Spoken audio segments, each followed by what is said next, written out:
Hello students, आज हम matter in our surrounding में नेक्स्ट टॉपिक पढ़ेंगे। सबसे पहली बात तो ये है कि लास्ट क्लास में मुझसे एक मिस्टेक हो गई है।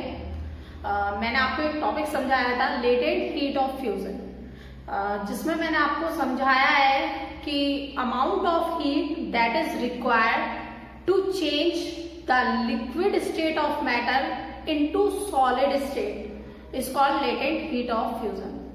ये इसकी सही डेफिनेशन है। मैंने वहां पर गलती से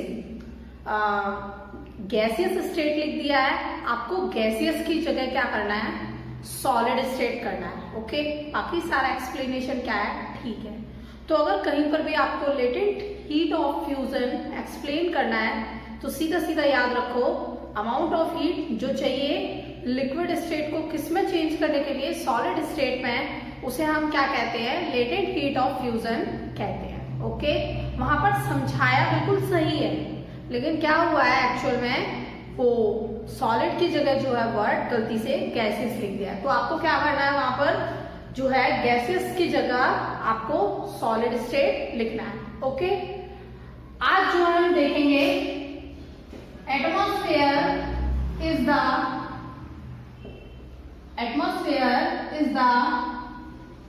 measuring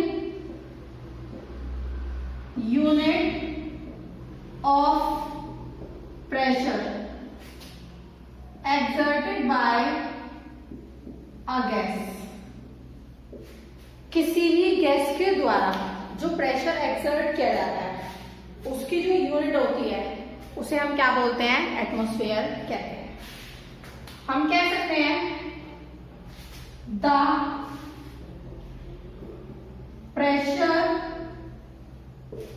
of air in atmosphere is called atmospheric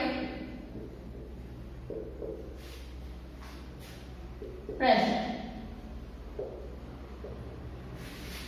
okay, atmosphere जो मेजरिंग यूनिट होती है प्रेशर की, जो कि एक्सर्ट किया जाता है गैस के द्वारा। जो प्रेशर है एयर का एटमॉस्फेयर में जो प्रेजेंट है उसे हम क्या बोलते हैं, एटमॉस्फेरिक प्रेशर कहते हैं। The SI unit of pressure is pascal. SI unit क्या होती है प्रेशर की, पास्कल होती है। It is written by a symbol P। हम किससे लिखते हैं, सिंबल PA से लिखते हैं। वेयर, जहां पर 1 एटमॉस्फेयर इक्वल होता है 1.01 इंटू में 10 की पावर 5 पास्कल।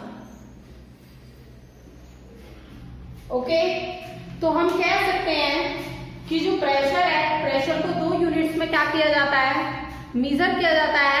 पहली यूनिट एटमॉस्फेयर है, दूसरी यूनिट क्या है, पास्कल।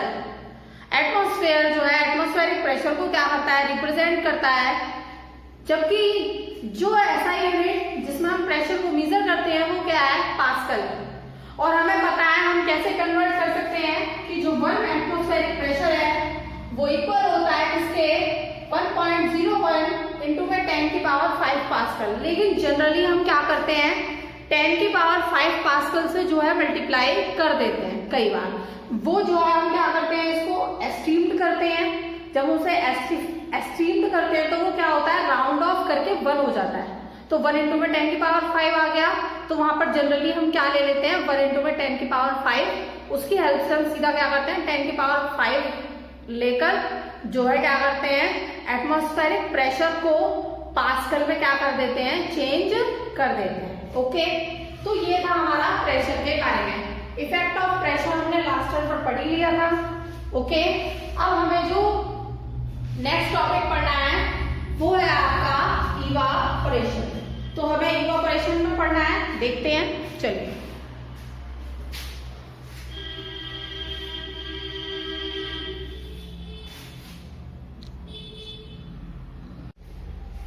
नेक्स्ट टॉपिक है हमारा evaporation.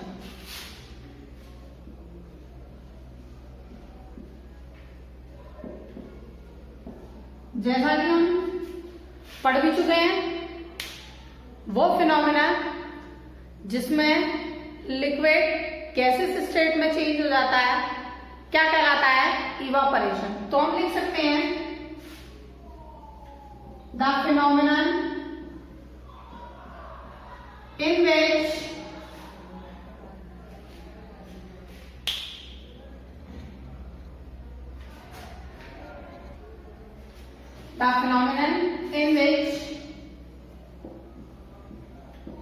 liquid state is changed into gaseous state या vapors is called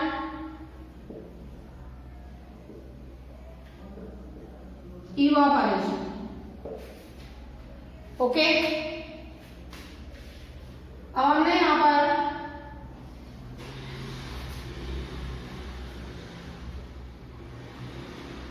some water molecules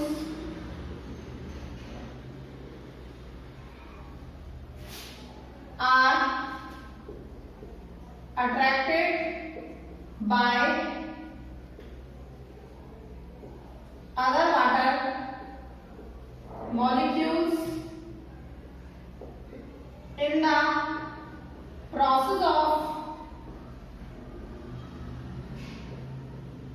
evaporation। Evaporation की प्रोसेस में कुछ वाटर मॉलिक्यूल्स हैं जो दूसरे वाटर मॉलिक्यूल्स के द्वारा क्या किए जाते हैं? अट्रैक्ट किए जाते हैं।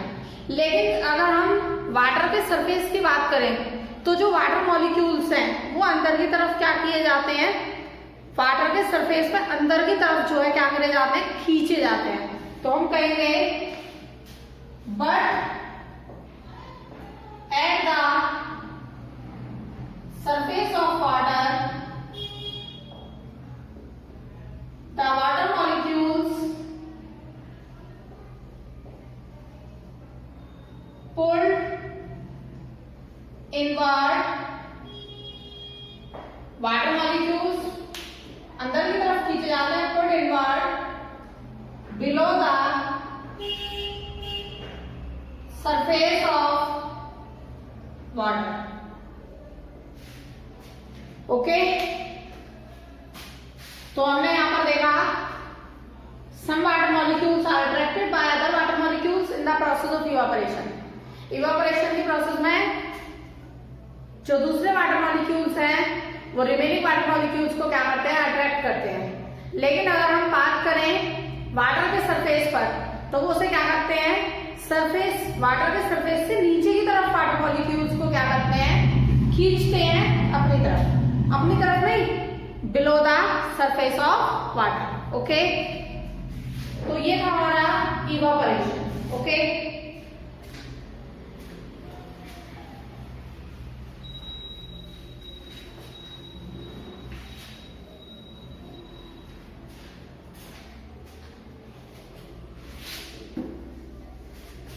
वेपर्स। वेपर्स क्या होता है? एक्चुअल में कोई भी सब्सटेंस जो गैसेस स्टेट में एग्जिस्ट करता है किसी टेम्परेचर पर, चाहे वो सॉलिड हो या लिक्विड हो, वैसे उसे हम क्या कहते हैं? वेपर्स कहते हैं। तो लिखेंगे the substance that exist in the vapours या gases state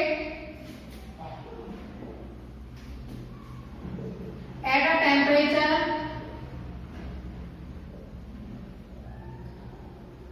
but normally it is a solid और a liquid called vapors। Okay, तो हम कहेंगे नॉर्मली जो सब्सटेंस है वो क्या होता है? नॉर्मली सब्सटेंस है या तो वो सॉलिड होता है या लिक्विड होता है। लेकिन एक पर्टिकुलर टेम्परेचर पर आने के बाद वो जो सब्सटेंस है वो क्या हो जाता है, आपका वेपर या गैसेस स्टेट में एग्जिस्ट करता है, उसे उस सब्सटेंस को हम क्या कहते हैं, वेपराइजिंग स्टेट कहते हैं या फिर क्या कहते हैं, वेपर्स कहते हैं। ओके, तो हमने इवापोरेशन पढ़ा, वेपर्स पढ़ा। अब नेक्स्ट है factors that affecting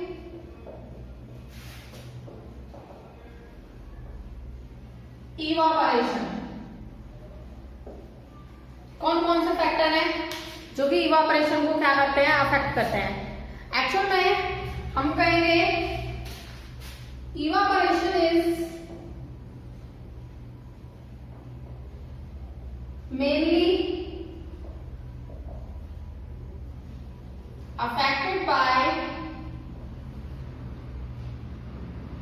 surface area, temperature and weather conditions।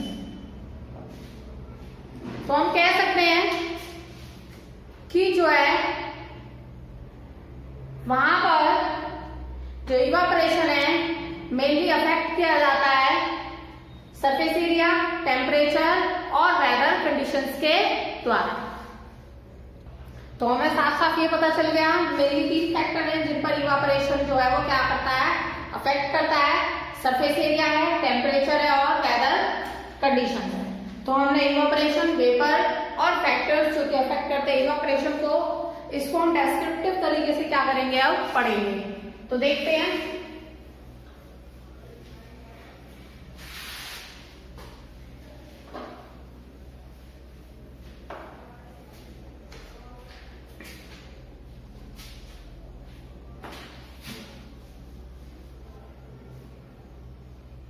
Factors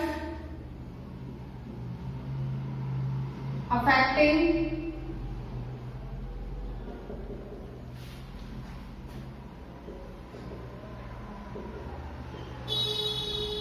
evaporation.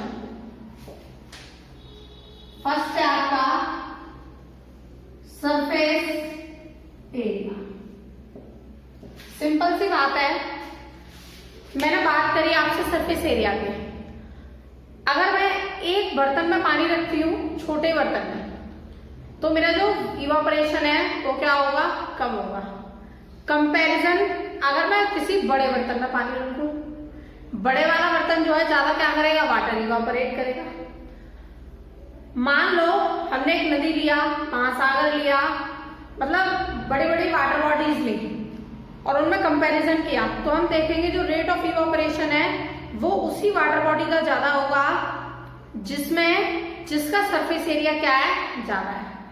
तो हम कह सकते हैं कि अगर हम सरफेस एरिया इंक्रीज करते हैं तो वहां पर क्या होता है, आपका इवापोरेशन जो है क्या हो जाता है, इंक्रीज हो जाता है। तो हम देख सकते हैं if we increase the surface area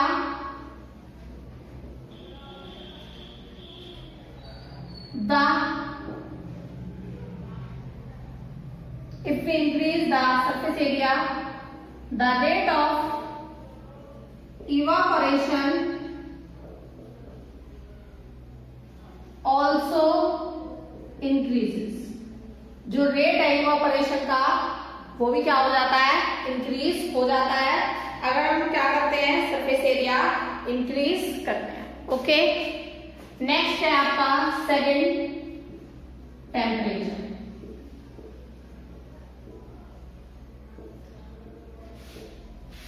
actual में क्या होता है टेम्परेचर में, जब हम टेम्परेचर इंक्रीज करते हैं तो जो काइनेटिक एनर्जी है पार्टिकल्स की वो भी क्या हो जाती है, इंक्रीज हो जाती है। लेकिन पार्टिकल्स की काइनेटिक एनर्जी इंक्रीज हुई है, जो एक्स्ट्रा काइनेटिक एनर्जी है उसे इवापोरेट करने के लिए, ब्रेक फ्री करने के लिए वो क्या हो जाती है, डिक्रीज हो जाती है। लेकिन पार्टिकल्स के जो अंदर है वो इंक्रीज है, तो रेट ऑफ इवापोरेशन भी क्या हो जाता है, इंक्रीज हो जाता है जब हम क्या करते हैं, टेम्परेचर इंक्रीज करते हैं। तो हम लिख सकते हैं ऐसे,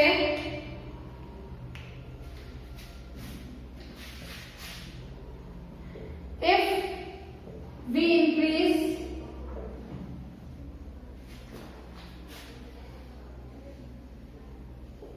the temperature, the particles get enough kinetic energy to change into vapor state। Okay, vapour state में चेंज करने के लिए जो पार्टिकल्स हैं उन्हें इनफ अमाउंट में क्या होती है, काइनेटिक एनर्जी जो है क्या होती है, ऑब्टेन्ड होती है। ओके, नेक्स्ट है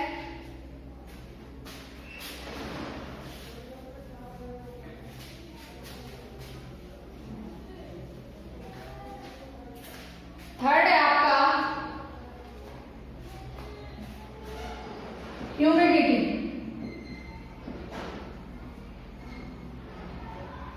अब ये ह्यूमिडिटी क्या होता है, एक्चुअल में ह्यूमिडिटी क्या है, वाटर वेपर्स जो एयर में प्रेजेंट होते हैं उन्हें हम क्या बोलते हैं, ह्यूमिडिटी कहते हैं। अगर ह्यूमिडिटी इंक्रीज हो रही है तो रेट ऑफ इवापोरेशन क्या हो जाता है, डिक्रीज हो जाता है। तो हम लिख सकते हैं पहले इसे, humidity is the amount of vapors present in air। if humidity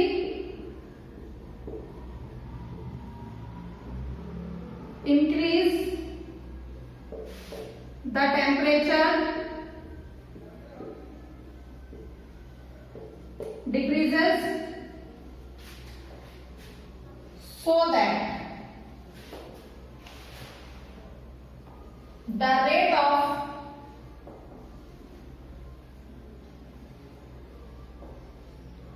evaporation also, so that rate of evaporation decreases। Actual में क्या होता है, ह्यूमिडिटी बढ़ेगी, ह्यूमिडिटी बढ़ने से क्या होगा, जो टेम्परेचर है वो कम हो जाएगा, और जब टेम्परेचर कम होगा तो जो रेट ऑफ इवापोरेशन है वो भी हमारा क्या हो जाएगा, डिक्रीज हो जाएगा। तो हम कह सकते हैं कि ह्यूमिडिटी जो है इनवर्सली प्रोपोर्शनल होती है किसके, रेट ऑफ इवापोरेशन के। जबकि अगर हम सरफेस एरिया की बात कर रहे थे और टेम्परेचर की बात कर रहे थे तो वो क्या थे, डायरेक्टली प्रोपोर्शनल थे, क्योंकि जब हम उन्हें इंक्रीज कर रहे थे तो रेट ऑफ इवापोरेशन भी क्या हो रहा था, इंक्रीज हो रहा था। ओके, नेक्स्ट है आपका विंड ऑफ स्पीड। अगर हम स्पीड ऑफ विंड, अगर हम विंड की स्पीड बढ़ाते हैं तो वो क्या करेगा, इजीली जो है वो क्या करेगा, पार्टिकल्स को ले जाएगा। तो वहां पर जो रेट ऑफ इवापोरेशन है वो क्या होगा, आपका डिक्रीज हो जाएगा। तो नेक्स्ट फैक्टर है आपका increase in the speed of wind. तो हमने यहां पर लिख सकते हैं, if the speed of wind increases, अगर जो विंड की स्पीड है वो क्या हो जाती है, इंक्रीज हो जाती है, द वाटर वेपर्स मूव, या लिख सकते हो the particles of vapour move away with the wind. जो पार्टिकल्स है वेपर के वो क्या होते हैं, विंड के साथ मूव कर जाते हैं। तो इसमें और आप लिख सकते हो the amount of water vapour decrease in the surrounding. और जो हमारे आसपास वाटर वेपर का जो अमाउंट है वो क्या हो जाता है, डिक्रीज हो जाता है। ओके, तो ये फैक्टर्स थे जो ये बताते हैं कि इवापोरेशन पर इनका क्या होता है, क्या क्या इफेक्ट होता है। हमने इनमें 4 फैक्टर्स आपके पढ़े, स्पीड, विंड की स्पीड के बारे में पढ़ा, सरफेस एरिया के बारे में पढ़ा, टेम्परेचर के बारे में पढ़ा, ठीक है ना। और जो 4th था वो था आपका ह्यूमिडिटी। ओके, अब नेक्स्ट हमें पढ़ना है how does evaporation causes cooling. जो इवापोरेशन है वो कूलिंग कैसे करता है, तो देखते हैं।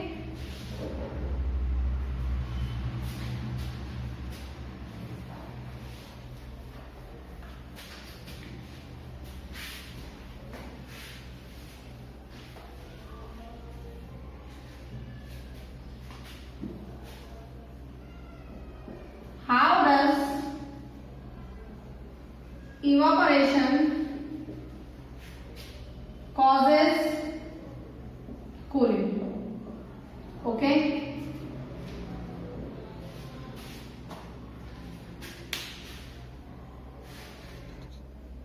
तो हम इसमें कह सकते हैं कि इवापोरेशन कैसे कूलिंग करता है। एक्चुअल में जो पार्टिकल्स होते हैं लिक्विड के, वो सराउंडिंग से क्या करते हैं, एनर्जी गेन करते हैं। इवापोरेशन के टाइम पर उनकी एनर्जी क्या हुई थी, लॉस हुई थी। अब जो लिक्विड है वो दोबारा से क्या करता है, सराउंडिंग से एनर्जी जो है दोबारा से लेता है। तो वो जो एनर्जी दोबारा लेता है उससे क्या होता है, जो एब्जॉर्प्शन है एनर्जी का सराउंडिंग से, सराउंडिंग को क्या करता है, कूल बनाता है। तो हम इसमें लिख सकते हैं the particles of liquid absorb energy from surrounding to gain, okay, to gain, या गेन नहीं लिखेंगे, regain, to regain lost energy during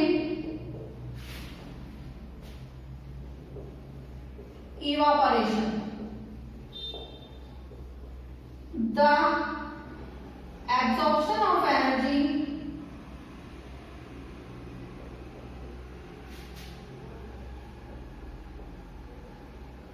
from the surrounding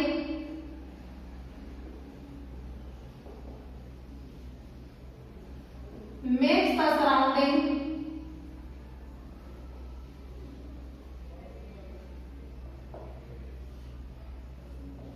cooler। तो क्या करता है वो, सराउंडिंग को जो है ठंडा बनाता है।